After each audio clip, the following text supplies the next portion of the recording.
2011년 11월 11일 11시 하나님이 저를 바티칸 성당에 가라고 하셨어요. 그리고 그곳에 서서 그 크리스텐덤에 빼앗겼던 하나님의 영광을 찾아오라고 하셨어요. 그때 하나님이 세 가지 말씀하셨어요. 그 2011년 11월 11일에는 바티칸 성당에 서라 하셨고, 로마에 가라고 했는데 내가 왜 로마에 왜 왔지? 내가 로마에서 뭐를 해야 되지? 그리고 기도하기 시작했어요. 로마에 도착해서. 근데 하나님이 제가 가야 할 곳을 세 군데 가르쳐 주셨어요. 2011년 11월 11일 11시에 정확히 서야 될 곳은 바티칸 성당이었고, 그 나머지 두 군데가 어디였냐면 AD 70년 티투스 장군이 전쟁에 승리하고 돌아올 때 개선문을 세웠는데, 그 개선문에 지금 오늘날 회복된 이스라엘이 그 개선문에 있는 메노라를 보고 메노라를 복원했거든요. 그 메노라가 부조로 거기에 새겨져 있어요. 그곳에 가서 저에게 뭐라고 말씀하셨냐면, 들어왔잖아요. 저에게 반대로 서쪽을 향해서 뛰라고 하셨어요. 서쪽을 향해서, 이스라엘을 향해서 뛰라고 하셨어요. 근데 여기는 관광지이고, 이렇게 그 개선문에다가 그거 있죠, 철로 이렇게 이렇게 조글조글 이렇게 동글동글한 그 철망을 이렇게 쭉 둘러놓은 거예요. 근데 저는 좀 이렇게 굉장히 그럴 때는 순종을 잘해요. 하나님이 어떤 명령을 하시면 저는 별로 두려워하지 않기 때문에, 하나님 저들의 눈을 가려주십시오. 그리고 제가 어떤 자매에게 받은 메노라 목걸이에 그 메노라를 들고 거기를 뛰었어요. 그리고 개선문 위에다가 그 메노라를 딱 놓고, 하나님 당신의 영광이 이제 서쪽을 향해서 갑니다 라고 선포했어요. 그리고 두 번째로 가라고 한 장소가 어디였냐면 바울의 순교터였어요. 그곳은 트리 폰타네, 즉 바울의 목이 잘리면서 3번 이렇게 머리가 튀었답니다. 그래서 바울의 머리가 떨어진 곳마다 이렇게 우물처럼 파였는데, 그것을 기념하기 위해서 그렇게 이름을 붙인 로마의 이제 지금은 뭐 거의 대부분이 캐톨릭 성당이죠. 거기에 가가지고 하나님이 뭘 선포하러 가셨냐면 이 세계 선교의 완성에 대해서 말씀하셨어요. 근데 이 세계 선교의 완성은 우리가 알고 있는 그런 기존의 기독교의 선교하고는 달랐어요. 그러면서 그 자리에서 20대 청년들에게 저희가 기름 붓고, 너희들 세대에 이 하나님의 복음이 왕성해질 거를 너희들 눈으로 볼 거야 라고 선포하게 하셨어요. 그래서 오늘 이제 11, 11을 얘기하시니까 또 그 로마의 저의 행복, 2011년 11월 11일 11시, 왜 1000년에 한 번 오는 날이었어요. 근데 하나님이 그 시즌에 이제 하나님의 어떤 그 바람을 그 로마에서부터 부르셔가지고 이제 그것이 이스라엘을 향해서 가는 어떤 그런 기점이 된다라는 것을 저는 영적으로 깨달았어요. 그리고 같이 데려간 청년들을 저희가 어떻게 했냐면, 바티칸 성당에 오벨리스크 서 있는 거 아시죠? 그 광장이 굉장히 넓거든요. 어미 세대가 활이 됐어요. 활 모양으로 포지션을 쓰고요, 그 아이들을 화살로 사용해서 어미 세대가 그들을 쐈어요. 그러면 걔네들이 어떻게 했을까요? 네, 그냥 서쪽을 향해서 달려가는 퍼포먼스를 한 거예요. 그렇게 하고 이제 그 복음이 다시 서진할 것에 대해서 그때 저희가 선포를 했거든요. 그리고 그 일정이 다 끝났을 때 하나님은 항상, 하나님이 그것을 기뻐 받으셨다라는 것을 늘 알려주세요. 절대 내가 진짜로 로마 와서 이게 맞겠지? 이게 아니라 반드시 사인을 주시잖아요. 그 사인이 뭐였냐면, 사람들이 다 화장실을 갔어요. 그리고 저하고 한 자매만 이렇게 서서 있는데, 저쪽 반대편에서 어떤 아이가 그냥 저에게 막 오는 거예요. 처음 보는 아이인데. 근데 저는 워낙 아이들을 좋아하니까 아 이쁘다 막 이러면서 그 엄마랑 짧은 영어로 막 얘기를 했죠. 근데 순간 제가 물었어요. Where are you from? 뭐라고 대답했을까요? 네, 이스라엘.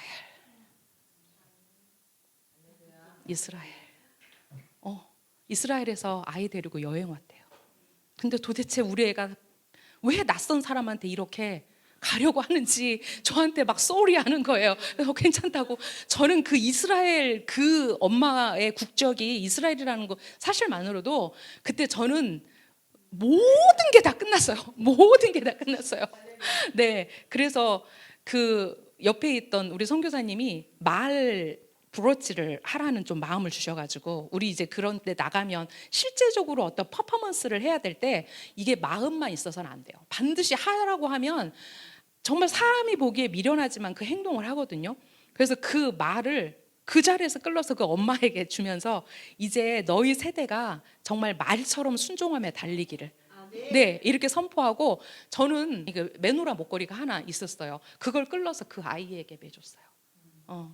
그러면서 제가 이제 2011년 11월 11일 그 이후부터 온전히 저는 말처럼 달렸어요. 하나도 옆에 보지 않고 그냥 하나님만 향해서 달렸어요. 그리고 2021년 이 무렵에 이제 그 딱 10년이 채워졌을 때 제가 10년 감사 예배를 했어요. 그때 로마에 같이 섰던 사람들하고. 그리고 그때 다짐했어요. 이제 또 10년을 달리자. 물론 이제 10년을 달리면 죄송하지만 저는 이제 60이 훌쩍 넘어갈 거고, 그런데 그 나이가 장벽이 되지 않을 거다. 그리고 그 자리에 우리 장효원 자매가 다음 세대 주자로 그 자리에 있었어요. 그래서 제가 우리 효원이에게 우리 10년을 함께 달리자.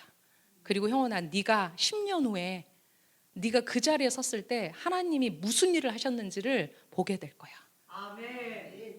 보게 될 거야 라고 제가 선포했어요. 우리는 늘 하나님의 시간 안에서 때로는 경주마처럼, 물론 그 경주마가 앞만 보고 달려도 문제가 생기죠. 우리가 함께 그런 것 같습니다. 그래서 그 모든 어떤 하나님의 사인과 하나님의 부르심에 민감하다는 것은 그만큼 나의 레이더가 하나님께 딱 꽂혀 있다는 거예요. 여러분, 우리가 어떻게 하나님이 일하시는 것을 알 수 있을까? 그 하나님의 그 레이더에 내가 어떻게 민감하게 우리가 반응할 수 있을까? 정말 그런 시즌 가운데 우리가 지금 살고 있어요. 요즘에 우리가 이렇게 어떤 일이 되어져 가는 것들 이렇게 보면 마치 시간이 그 왜 영화 같은 데 보면 시계가 막 이렇게 돌아가는 그거 있잖아요. 그런 느낌인 거예요. 그 하나님의 일들이 얼마나 신속하게 그 충성하는 종들을 통해서 적재적소에서 일어나는가. 네, 근데 저는 기도할 때마다 우리 케일라 도르에게 주신 하나님의 부르심은 분명하다. 우리는 선두주자로서 그 일을 할 건데, 아까 장 집사님 말씀하신 것처럼 우리 안에 온전히 에하드가 풀어질 때, 그 사랑의 영이 풀어질 때, 하나님의 영이 우리 안에 정말 한 사람 한 사람 가운데 온전히 풀어질 때, 저는 우리가 일하지 않아도, 하나님이 그러셨대잖아요. 너희는 가만히 있어. 내가 하나님 됨 알지어다. 너희가 싸우지 않아도 돼. 전쟁의 여호와, 네, 그분께서 아마 그 싸우시는 것을 우리가 볼 것인데, 우리가 하나 되는 영 안에서 그 기도를 올려드릴 때 저는 그것이 가능하다고 생각합니다. 오늘 특별히 이제 갈라디아서 이번 21번째 시간이고요. 제가 22번째 시간으로 이제 갈라디아서 끝내려고 하거든요. 오늘 갈라디아서 이제 5장 후반부가 여러분이 다 알고 있는 것처럼 성령의 열매예요. 성령의 열매. 또 우리가 어떻게 그 하나님의 영에 민감하게 반응하며 살아야 되는지에 대한 그 이야기들이 오늘 실제적으로 갈라디아서 안에서 이야기되고 있어요. 우리는 항상 그 샤울의 모든 서신서가 다 그렇습니다. 로마서부터 시작을 해서 어떤 앞부분이 그런 하나님 왕국 안으로 들어오는 실질적인 어떤 복음에 우리가 반응하는 것을 보았다면, 이제 너희가 그 올리브 나무에 접붙인 자로서, 하나님의 시민권을 가진 자로서 어떻게 살아야 하지? 이제 그 숙제를 우리에게 던지고 있다라는 거예요. 우리의 삶이 똑같다면, 우리가 분명히 우리의 어떤 정체성이 바뀌었는데 여전히 우리가 그 옛 본성을 따라가서 산다면, 그것은 우리 스스로가 우리를 지금 현재 돌아보아야 돼요. 저는 항상 하나님께 그렇게 기도해요. 하나님, 저의 폐부를 열어서 저를 보십시오. 어떤 분이 제가 그렇게 말했더니 나는 두려워서 그런 기도 못해 이러더라고요. 근데 정말 이거는 제가 죽으면 죽겠습니다라는 기도예요. 하나님 보시기에 제가 거룩하지 않다면 그냥 죽이십시오. 저는 이 기도를 하나님께 올려드리는 거거든요. 왜냐하면 그것이 제가 하나님에 대한 갈망이기 때문이에요. 그분의 그 사랑 안에서 내가 그 사랑에 반응하고 그분의 그 거룩하심 안에서 내가 거룩해지고 싶은 갈망. 그것 때문에 요즘에 그 기도 참 많이 해요. 그냥 제 폐부를 열어서 주님 보세요. 그리고 당신이 기뻐하시지 않는 것들이 있다면 주님 정말 날카롭게 지적하셔서 제가 고치게 해주세요. 그런 기도로 제가 참 많이 하나님께 올려드립니다. 오늘 갈라디아서 5장 11절부터 26절까지 내용인데요. 네, 우리가 본문을 읽을 거고 또 본문에 해당하는 그 말씀들을 가지고 여러분하고 좀 제가 생각하고 얘기하면서 오늘 이제 진행을 할 겁니다. 갈라디아서 5장 11절부터 12절 일단 말씀으로 먼저 읽겠습니다. 형제 여러분, 만일 내가 여전히 할례가 필요하다고 전한다면 왜 지금까지 박해를 받겠습니까? 만일 그랬으면 처형대에 대한 나의 설교는 어떤 공격도 받지 않을 것입니다. 나는 여러분을 괴롭히는 사람들이 끝까지 가서 스스로 거세했으면 좋겠습니다. 네, 우리가 갈라디아서 5장 11절 그리고 12절에서 두 가지 주제를 제가 얘기하려고 하는데 지금 샤울이 갈라디아 메시아닉 공동체 아래에 있는 사람들에게 이렇게 말하고 있어요. 형제 여러분, 만일 내가 여전히 할례가 필요하다고 전한다면 이런 어떤 전제가 있다라는 거예요. 그렇다면 누군가 지금 뭐라고 말하고 있냐면 샤울이 예전처럼 여전히 이방인들이 할례를 받아야 한다라고 전하고 있어. 그래서 우리도 너희들에게 그렇게 말하는 거야. 어떤 그 뉘앙스가 이 안에 들어있다라는 거예요. 네. 그리고 두 번째는 12절인데 나는 여러분을 괴롭히는 사람들이 끝까지 가서 스스로 거세했으면 좋겠습니다. 자, 우리가 갈라디아서 5장 12절 읽을 때 여러분 이걸 어떻게 이해하셨는지, 자, 스스로 고자가 돼버렸으면 좋겠다라고 지금 얘기하고 있어요. 굉장히 그 바울의 성정 자체가 드러나는 말이죠.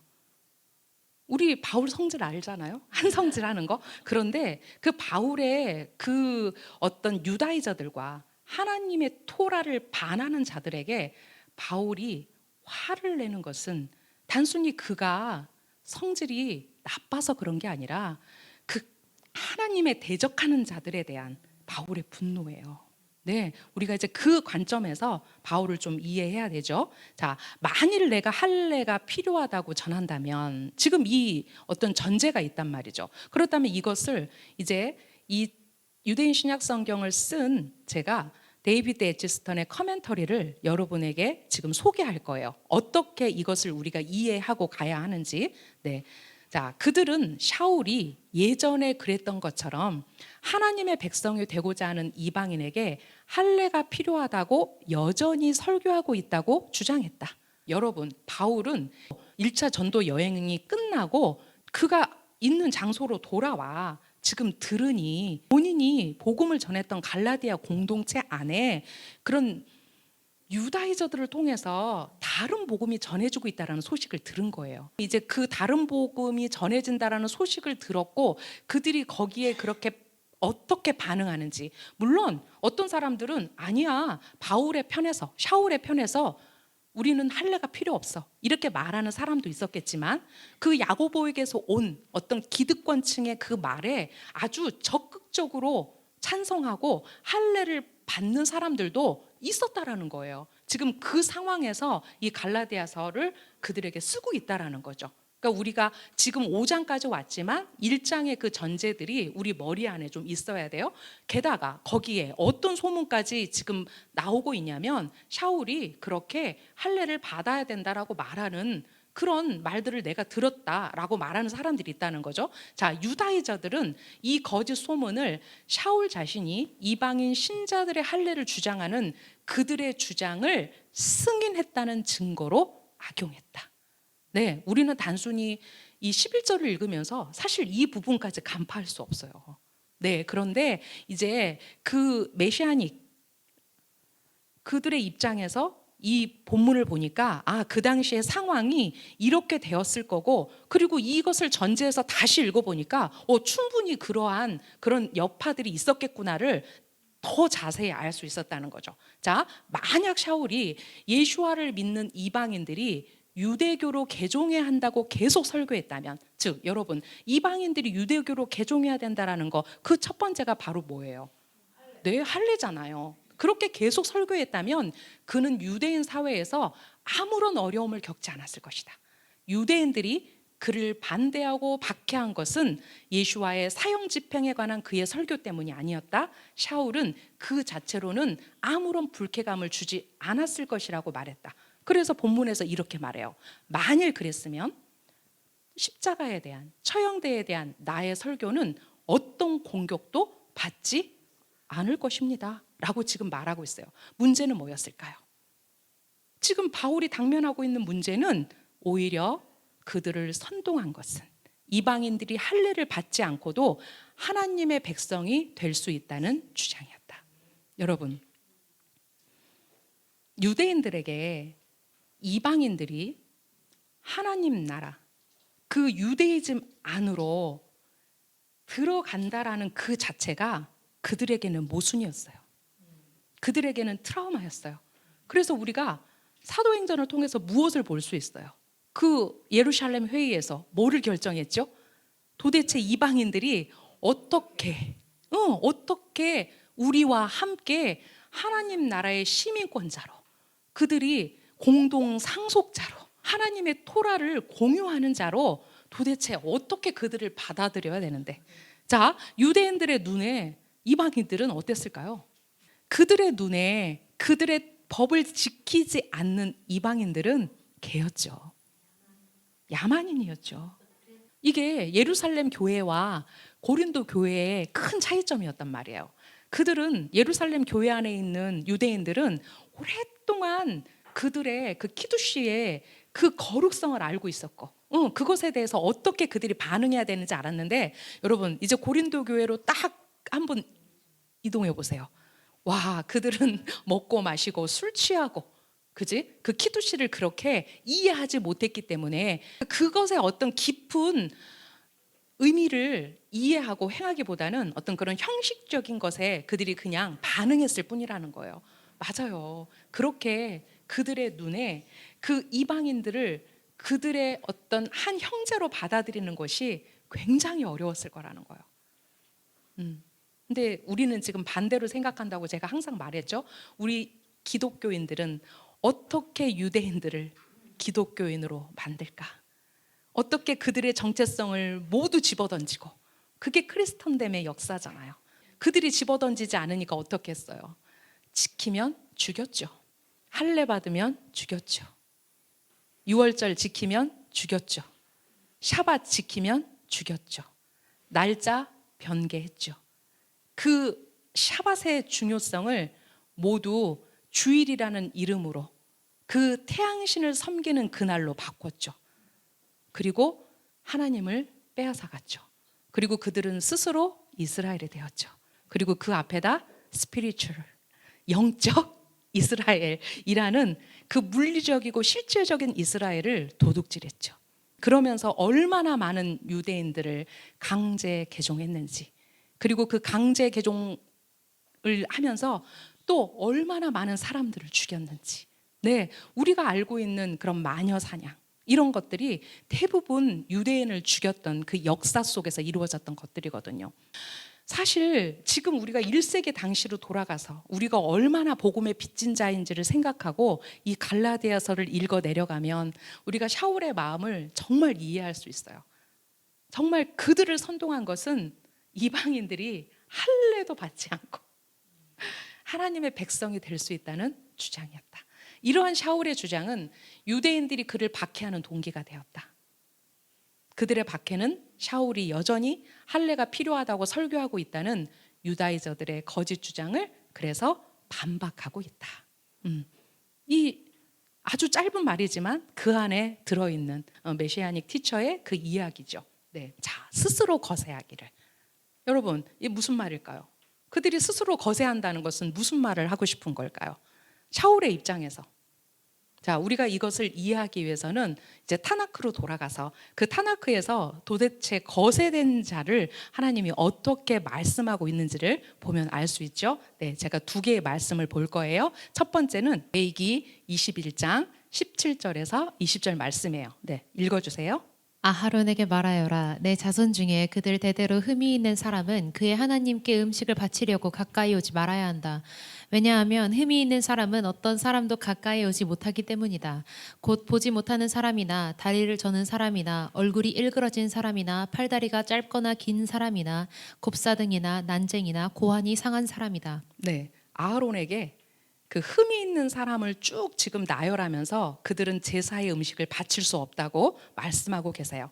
그런데 맨 마지막에 보니까 어떤 사람이 있냐면 고환이 상한 사람이다 라고 말하고 있죠. 네, 또 하나 말씀 볼게요. 신명기 23장 2절 말씀입니다. 고환이 상했거나 성기가 잘린 사람은 아도나이의 공동체에 들어오지 못한다. 네, 그러면 지금 샤울이 그들이 스스로 거세하기를 이렇게 말했을 때 그 샤울의 의도 안에서 우리가 느껴지는 것은 무엇일까요? 샤울이 이렇게 말을 했을 때 우리가 그 의도를 보자는 거예요. 그 사람들이 스스로 거세를 했을 때 이제 그들은 하나님 나라에 들어오지 못하죠. 하나님 나라에 들어오지 못하죠.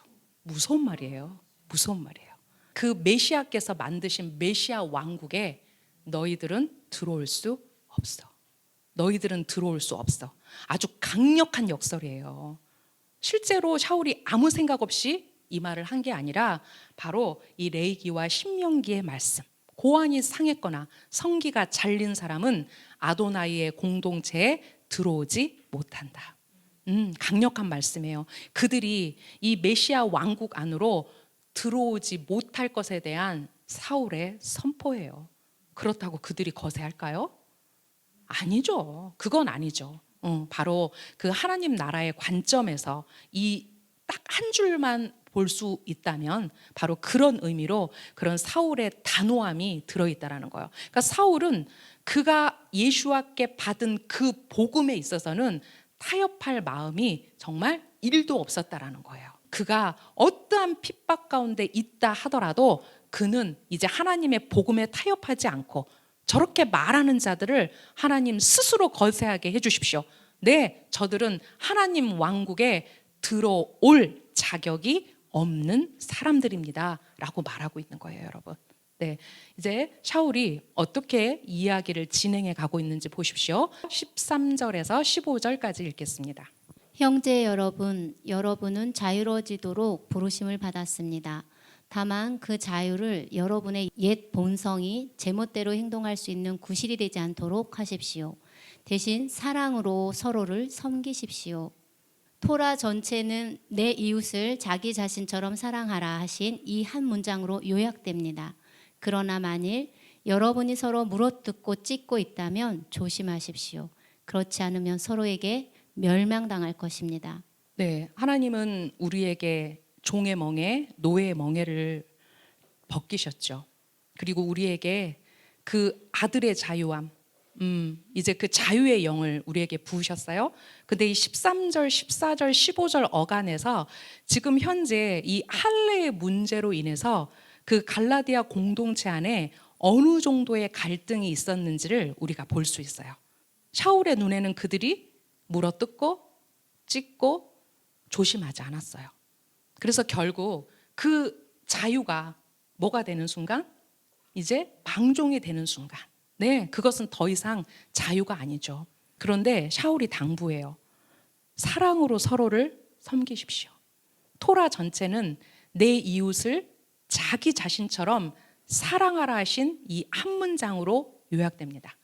네, 우리가 지금 랍비 예수 책을 통해서 지난주에 아마 이 부분에 대한 얘기를 하셨을 거예요. 우리가 쉐마와 이제 레위기 19장 18절을 가지고 하나님을 사랑하는 것과 이웃을 사랑하는 것에 대해서 우리가 나눔을 했어요. 특별히 저희 팀 같은 경우는 이제 그 어떤 이웃을 우리가 어디까지 봐야 되는가, 이제 그 이야기도 짧게는 했는데, 자, 제가 이건 여러분하고 같이 나눌 거예요. 여러분, 내 이웃을 너 자신처럼 사랑하라고 했어요. 우리가 이 안에 첫 번째로 우리가 발견해야 될 하나님의 마음은 뭐냐면 그 사랑의 대상이 1차적으로 누구예요? 네, 맞습니다. 내가 사랑해야 될 대상 1번이 바로 나예요. 너 자신처럼 내 이웃을 사랑하라고 했어요. 여러분, 우리가 자기 자신에게 관대해야 돼요.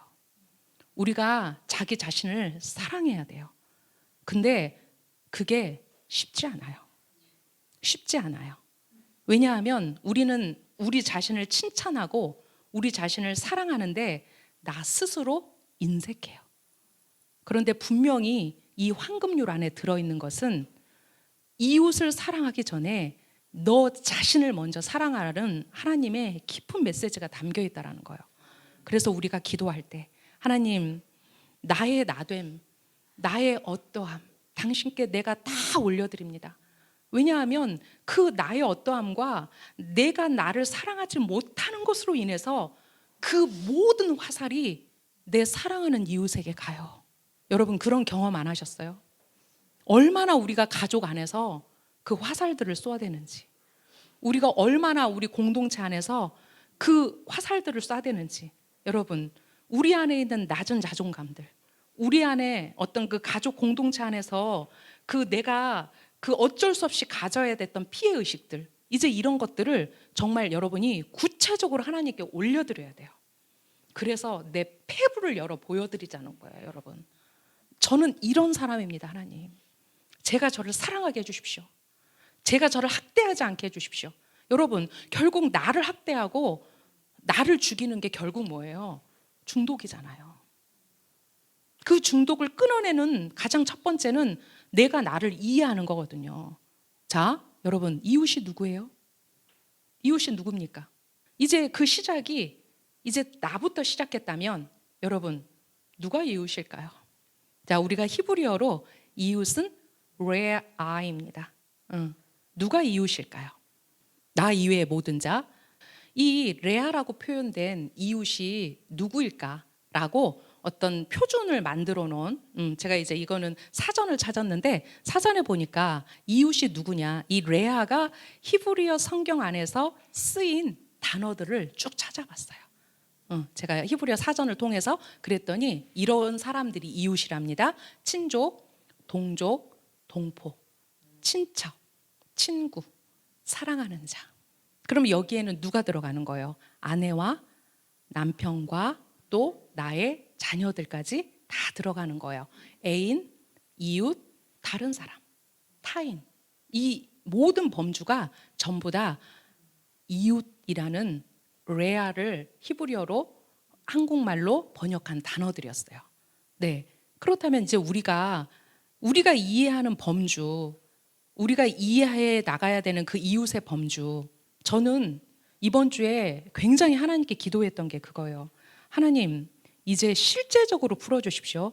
이제 이것이 우리에게 하나님의 명령으로, 강령으로 떨어졌는데 내 이웃을 너 자신처럼 사랑하는 이 말이 우리 공동체에 실제적으로 먼저 풀어지게 해주십시오. 네, 정말 실제적으로 먼저 풀어지게 해주십시오. 우리의 머릿속에서 맴맴 도는 것이 아니라 이제 이것이 고든 우리의 이 고든 목이 아니라 우리의 순종하는 이 가장 멀다는 이 목을 지나서 정말 이 가슴에서 풀어지게 해주십시오 라고 계속해서 기도하면서 이 말씀을 또 묵상하고 했어요. 자, 그래서 제가 여러분에게 나누려고 해요. 여러분, 사랑의 첫 번째는 나 자신입니다. 그리고 우리가 실제로 나 자신을 사랑하기 위해서 먼저 우리 안에 풀어져야 될 것이 있어요. 바로 하나님이 누구신지를 아는 거예요. 하나님이 누구신지를 아는 거예요. 그분을 알아야 내가 해석돼요. 나의 정체성이 해석돼요. 그분을 알수록 그것이 우리에게 영생이 되는 이유는 내가 왜 하나님과 그 예수와 하마시아를 알아야 되냐면 그것이 나에게 영생이 되는 지름길이기 때문이에요. 자, 저는 여러분에게 지금 이 말씀, 내 이웃을 너 자신처럼 사랑하라고, 이 말씀을 여러분 오늘 제가 10계명으로 같이 나눌 거예요. 10마디 말씀 제 1계명은 나는 종들의 집 미즈라임 땅에서 너를 나오게 한 내 하나님 요두 헤이 바부 헤이다. 유감스럽게도 우리는 너무나 오랫동안 십계명 제1계명을 오해하고 살았죠. 모두 다 이것이 열 말씀의 제1계명이라는 것을 안 것이 사실 우리 한국 기독교 안에 얼마 되지 않습니다. 심지어는 기독교의 십계명과 유대인의 십계명과 캐톨릭의 십계명이 다릅니다. 기준이 다릅니다. 그런데 왜 우리가 이 1계명의 말씀이 우리 안에 먼저 해석돼야 되냐면, 여러분, 사랑은 나 혼자 할 수 없기 때문에, 사랑은 공동체 안에서 풀어지는 실제적인 행위이기 때문에 그래요. 십계명이 어떻게 서로 마주보고 있냐면, 여러분, 십계명 돌판이 2개잖아요. 1계명이 뭐하고 마주보죠? 물론 1부터 4까지의 계명은 우리가 하나님 사랑, 그죠? 5계명부터 10번째까지의 계명은 우리 이웃 사랑을 말아요. 그죠? 그런데 돌판에는 4개, 6개가 써 있는 게 아니라 5개씩 써 있거든요. 그죠? 자, 그래서 이 1계명이 자, 몇 번째 계명하고 연결되냐면 6번째 계명, 살인하지 말라라고 연결이 돼요. 여러분, 이 안에 하나님의 사랑을 이해할 수 있는 중요한 코드가 들어있어요. 왜 1계명과 왜 6계명이 서로 짝을 이룰까요? 자, 그러면 이제 그 다음 보세요. 2계명이 뭐예요? 네, 우상을 섬기지 말라. 출애굽기 20장 3절에서 6절까지가 2계명이에요. 나는 질투하는 하나님이다. 너는 다른 신을 섬기지 말라. 네, 3계명이 뭐예요? 너는 내 이름을 망령되이 부르지 마라. 여러분, 여러분이 알고 있는 지금 10계명이 제가 말하고 있는 거하고 달라요. 그래서 지금 무지하게 헷갈리실 거예요. 그죠? 근데 이제 우리가 유대인의 관점 안에서 이제 우리가 그 유대인들이 말하는 정확한 10계명을 우리가 배워야 돼요. 그렇다면 이제 1계명이 살인하지 말라고 연결돼요. 그리고 2계명이 뭐하고 연결되고 있어요? 그렇죠. 왜 2계명이 간음하지 말라고 연결되는 거지? 우상숭배 이꼴 음란, 간음. 우리가 그 안에서 이 하나님의 마음을 한번 끌어내 보자고요. 하나님의 나라는 공동체입니다. 하나님의 나라는 가족입니다. 여러분, 우리는 다 함께 하나님의 나라 안에서 우리가 태어난 장소, 우리가 태어난 가문, 우리가 다 서로 다르지만 우리는 하나님 나라 안에서 우리는 한 가족입니다. 네, 제가 11월에 미국에 갔을 때 너무나 그 하나님이 그 마음을 부어주셨어요. 저는 매일 한국에 있으니까 머리 까맣고 우리 나처럼 생긴 사람들만 보잖아요. 우리처럼 생긴 사람들 늘 보잖아요. 거기는 너무나 많은 다양한 나라에서 왔고 다양한 피부색과 다양한 눈동자와 다양한 머리카락의 색깔을 가졌는데 그 하나님을 찬양하는 그 영으로 올라갔을 때 그들은 내 가족이었어요. 그래서 이번에 제가 이제 페이스북을 열고 친구들이 이렇게 생기잖아요. 지금 한 80%가 전부 다 그 멤버들이에요. 또 우리 라삐님 이렇게. 그래서 라삐님이 제가 그 코로나19 올렸더니 거기다가 바루카셴 바로 다셨더라고요.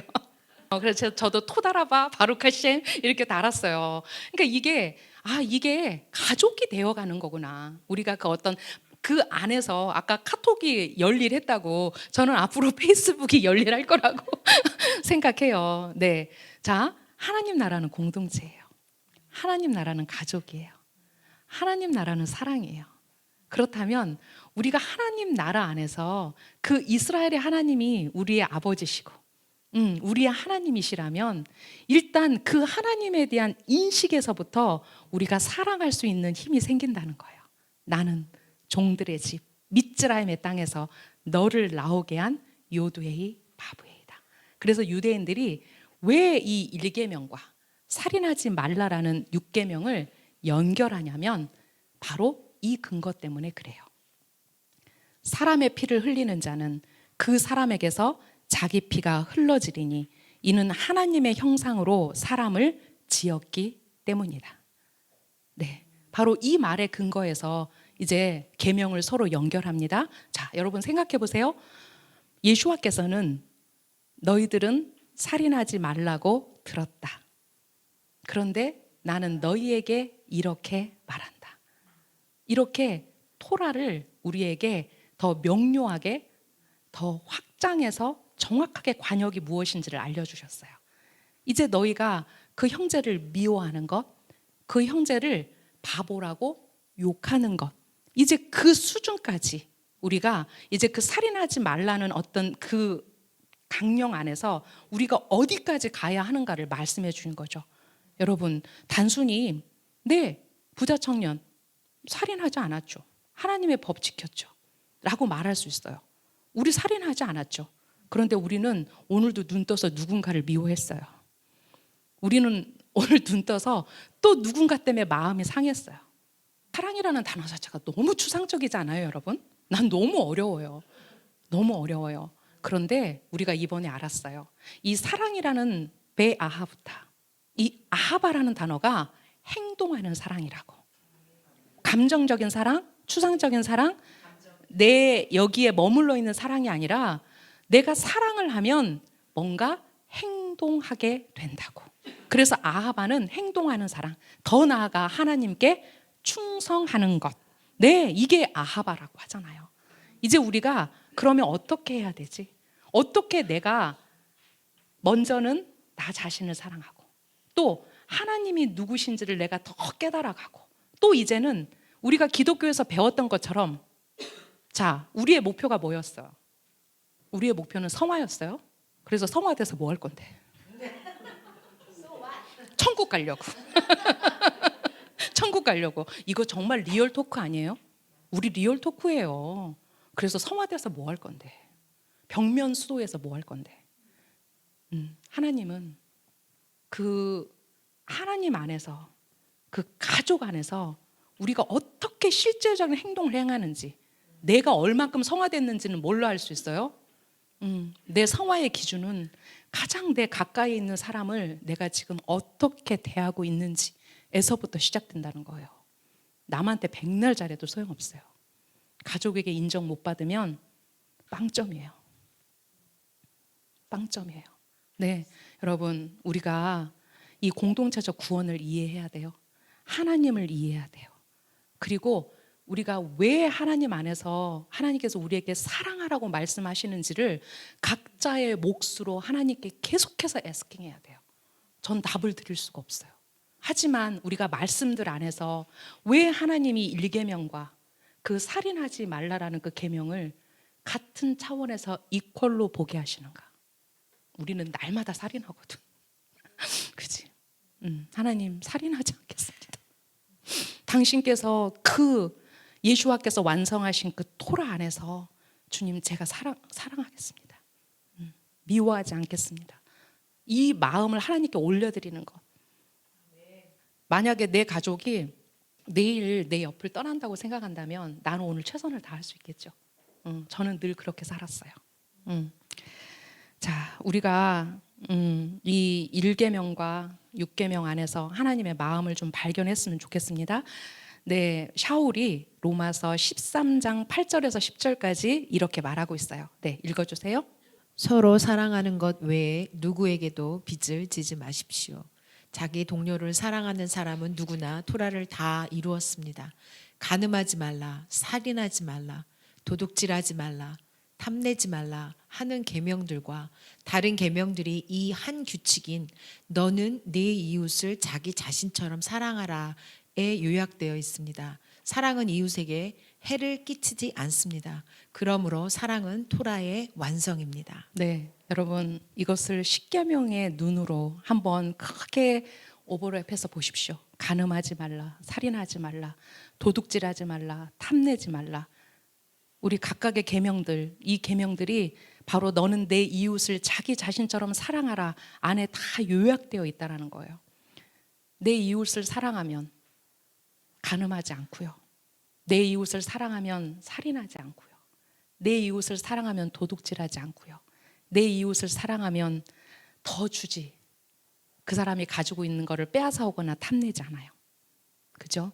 그래서 사랑은 토라의 완성이라고 말했어요. 그리고 로마서 12장 9절에서 13절 읽겠습니다. 사랑이 한낱 거칠애가 되지 않게 하십시오. 악한 것에서 물러나고 선한 것을 붙드십시오. 서로를 헌신적으로 사랑하고 형제애로 사랑하십시오. 서로를 존중하는 모범을 보여주십시오. 힘든 일을 해야 할 때 게으르지 말고 영적인 열정으로 주님을 섬기십시오. 소망 중에 기뻐하고 고난을 참으며 꾸준히 기도하십시오. 여러분이 가진 것을 하나님의 사람들과 나누고 대접하십시오. 네, 여러분 우리 이렇게 할까요? 사랑이 한낱 거칠애가 되지 않게 하십시오. 자, 악한 것에서 물러나고 선한 것을 붙드십시오. 우리가 이렇게 하기 위해서 우리 공동체가 선포한 게 있어요. 바로 나의 자유의지를 드려 하나님 제가 밑지바를 지키겠습니다. 왜? 밑지바를 지키는 것이 가장 선한 행실이니까요. 내가 밑지바를 지켜서 다른 사람에게 그것이 해를 주지 않고 이익을 준다면 그것은 선한 행실입니다. 네, 서로를 헌신적으로 사랑하고 형제로 사랑하십시오. 주님, 우리는 형제입니다. 우리는 자매입니다. 네, 우리가 정말 하나님 안에서 이 형제의 가족애가 풀어진다면 아마 우리 장윤영 지사님 아까 얘기하셨잖아요. 우리에게 필요한 사랑만 우리가 서로 사랑하면 모든 걸 하나님이 다 하실 거니까. 그죠? 또 서로를 존중하는 모범을 보여주십시오. 네, 우리가 나이가 많을수록 조심하고 우리가 서로를 존중하는 모범을 보여준다는 거, 우리나라는 장유유서 사회예요. 유교적인 생각이 많은 사회예요. 그래서 우리가 사실 젊은 사람들을 대할 때 우리의 말 한마디가 참 사람들 마음 많이 아프게 해요. 제가 누구 마음을 가장 많이 아프게 하겠어요? 우리 리오르하고 리브까지 내 옆에 바짝 붙어 있잖아. 저도 화나면 막 화내거든요. 저 고상하지 않아요. 막 화낼 때 막 제 본질을 우리 리오르한테 다 보여줘요. 얼마나 제가 요즘 들어가지고 제가 두 사람한테 I'm sorry를 몇 차례 했어요. 돌아보니 참 내가 순간 사역에 제 눈이 딱 돌아가는 순간 제가 강박해져요. 하나님의 마음을 딱 놓쳐버리면 제가 강박해져요. 그리고 아이들한테 함부로 말해요, 제가. 그래서 정말 내가 이 말씀 적으면서도 그랬어요. 내가 서로를 존중하는 모범을 내가 먼저 보여야지. 또 있어요. 힘든 일을 해야 할 때 게으르지 말고. 자, 이번에 랍비 집회하면 전부 다 마리아 되고 싶어. 지금 내가 알거든. 전부 다 마리아 되고 싶어. 아니거든. 진짜? 자, 마르다 없으면 마리아도 없다. 마리아가 없으면 마르다도 없다. 볼 거야. 자, 힘든 일을 해야 할 때 게으르지 말고. 그 힘든 일 하면 몰라 하고 없어지는 사람들 있잖아. 없어졌어 벌써. 우리 그러지 맙시다. 정말 힘든 일일수록 주님 그냥 제가 할게요. 이러면 돼요. 우리가 혼자 하면 어렵지만 힘을 딱 모으면 순식간에 끝나요. 그죠? 자, 영적인 열정으로 주님을 섬깁시다. 우리 특별히 이번 3월 집회할 때 게으르지 말고 영적인 열정으로 하나님은 저에게 패션, 저에게 열정을 주십시오. 제가 불사르겠습니다. 내가 불사르면 내가 불사르면 다 불사르겠지 뭐. 내가 알아. 나는 우리 켈라토르 식구들이 저를 얼마나 사랑하는지를 알고 또 여러분의 열정을 알기 때문에 제가 바람 부는 거야 지금. 우리 정말 열정을 다해서 달려가자고. 왜? 이번 집회가 저는 그래요. 자, 우리가 라삐님은 서운할 수 있어요. 왜냐하면 한국에 오시는데 정말 많은 사람들이 모이는 집회이기를 원하시죠. 근데 제가 50명이라고 말씀드렸어요. 50명. 우리 공동체까지 다 해서 한 70명. 그럼 여기 70명 들어오면 아마 꽉 찰 거예요. 라삐님은 좀 서운하실 수 있겠다. 근데 제가 그 50명을 위해서 기도하면서 우리 이번에 목요 기도회 할 때 하나님 희년을 선포할 자들을 보내주십시오. 그 50이라는 숫자가 눈이잖아요. 근데 눈을 펴면 겸손한 자가 돼요. 네, 하나님 당신의 말씀을 들을 겸손한 귀를 가진 자들을 보내주십시오. 그래서 그들이 왔다가 가는 게 아니라 일당 천, 일당 만 할 수 있는 사람들 보내주십시오. 괜히 와가지고 헛소리하고 괜히 와가지고 딴지 걸고 그 유대이즘 이해하지 못해서 라삐님 계속 강의에 영으로 방해하잖아. 말 안 해. 눈으로 막 방해. 그거 알죠? 막 영어로 방해하는 사람들이 있거든. 그래서 우리가 지금 철통 수비를 기도하고 있어요. 그 부분. 그래서 정말 우리의 그 열정을 쏟아 부었을 때 저는 여기 오는 사람들이 그냥 들어오자마자 사실 쓰러져야 돼요. 하나님의 영 때문에. 그렇게까지 기대하고 있어요. 자, 소망 중에 기뻐하고 고난을 참으며 꾸준히 기도하십시오. 여러분이 가진 것을 하나님의 사람들과 나누고 대접하십시오. 네, 우리 이제 사담이지만 9월에 이스라엘 갈 거예요. 재정이 부족한 사람들도 있고 넘치는 사람들도 있어요. 물론 넘치는 사람보다 부족한 사람이 많아요. 비행기 티켓은 각자 끊으셔야 돼요. 어쩔 수 없어요. 그런데 우리가 거기 가서 먹고 자고 나누고 하는 부분은 저는 공유됐으면 좋겠어요. 그러면 누군가를 위해서 5만 원, 10만 원씩 더 내주시면 이스라엘은 가야 돼. 우리가 티켓은 끊되 그런 어떤 나눔 안에서 우리가 좀 그런 교통이 있었으면 좋겠어요. 실제적인 교통이에요. 왜? 우리 그곳에 다 같이 가야 되니까. 그죠? 사랑은 이런 거예요. 추상이 아니라니까요, 여러분. 자, 자녀 여러분, 말과 혀가 아니라 행함과 실제로 사랑합시다. 우리가 이렇게 하기를 오늘 이 시간 하나님께 올려드렸으면 좋겠어요. 네, 하나님, 우리가 말과 혀로만 사랑하지 않고 행함과 실제로 사랑하겠습니다. 우리의 마음을 받으시고 먼저는 우리의 어떠한가 상관없이 내가 먼저 나 자신에게 관대하게 하시고 나 자신을 사랑하게 하시고 또 그 사랑의 힘을 통해서 왜 우리가 그게 필요하냐면요. 여러분, 우리가 같으니까 싸워요. 다르면 안 싸워요. 그 내가 돌파하지 못한 것들이 남에게 보였을 때 그때 화나요. 자식들한테 언제 화나요? 나하고 똑같은 짓 할 때 화나요. 엄마들은 알아요. 그래서 우리가 정말 실제적인 돌파를 위해서는 정말 모든 것이 실제화돼야 된다. 저는 그렇게 생각해요. 오늘 하다 보니 제가 준비한 거 끝까지는 못할 것 같아요. 네, 한 파트만 더 하고 오늘 마무리하겠습니다. 자, 갈라디아서 5장 16절부터 18절까지만 오늘 하겠습니다. 네, 읽어주십시오. 내가 말하고자 하는 것은 이것입니다. 성령의 인도를 따라 사십시오. 그러면 여러분은 옛 본성이 원하는 것을 하지 않을 것입니다. 옛 본성은 성령을 거스리고 성령은 옛 본성을 거스립니다. 이것들은 상반되기 때문에 여러분은 자신이 선한 의도를 행할 수 없다는 것을 알게 됩니다.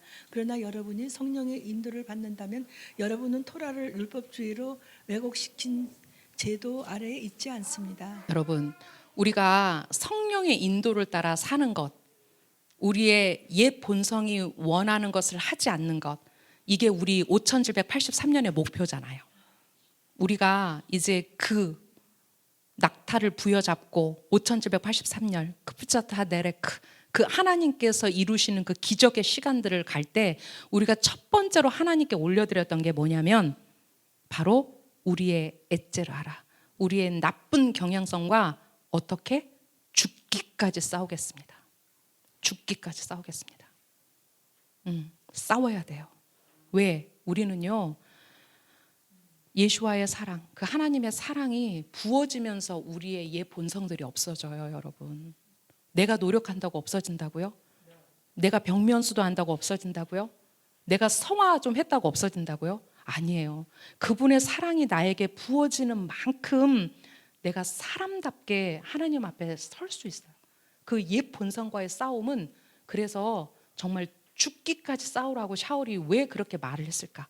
그리고 라삐님이 우리에게 그 남은 자 리브가의 그 여정을 시작할 때 그렇게 말씀하셨어요. 여러분, 올해 이제 그 낙타를 부여잡고 여러분이 나갈 때 여러분의 그 악한 경향성들과 싸우십시오.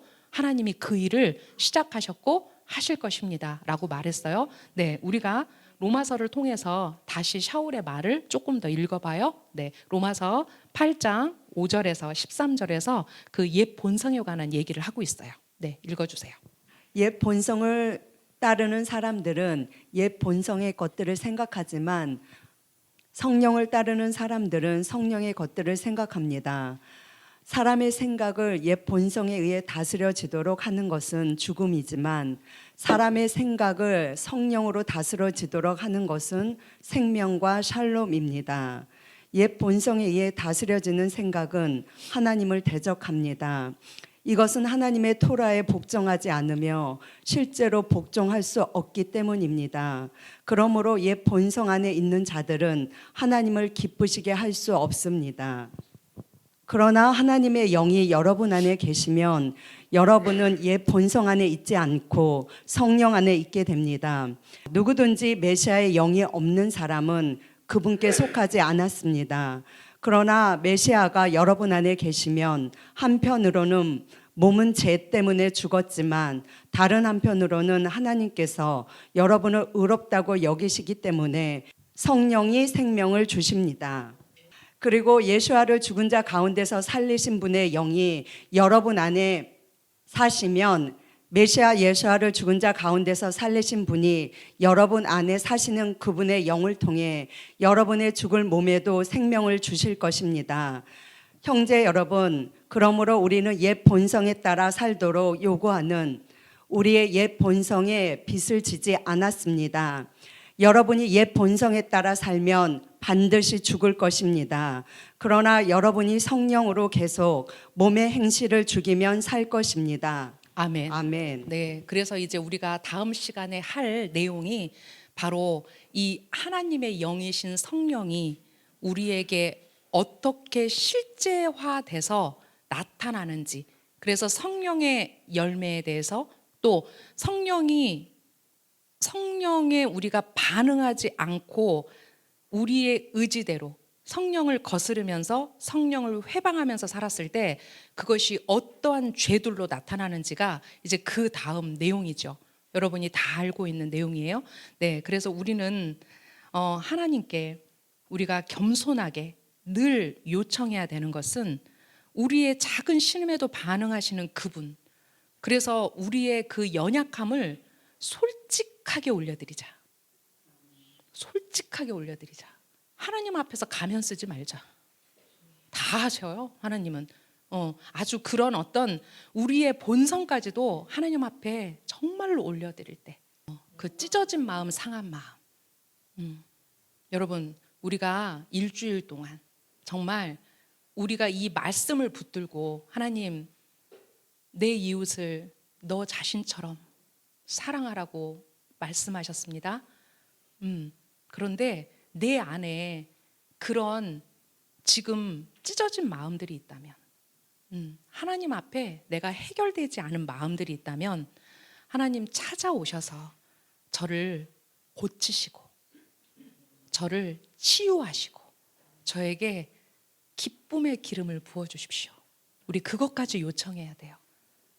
그래서 우리가 그 옛 본성들이 나에게 찾아와서 나를 그 자리로 다시 회귀하려고 했을 때 내가 그 자리에서 분연히 일어날 수 있도록 하나님의 영을 나에게 부어주십시오 라고 우리가 말할 수 있는 자들이 돼야 돼요.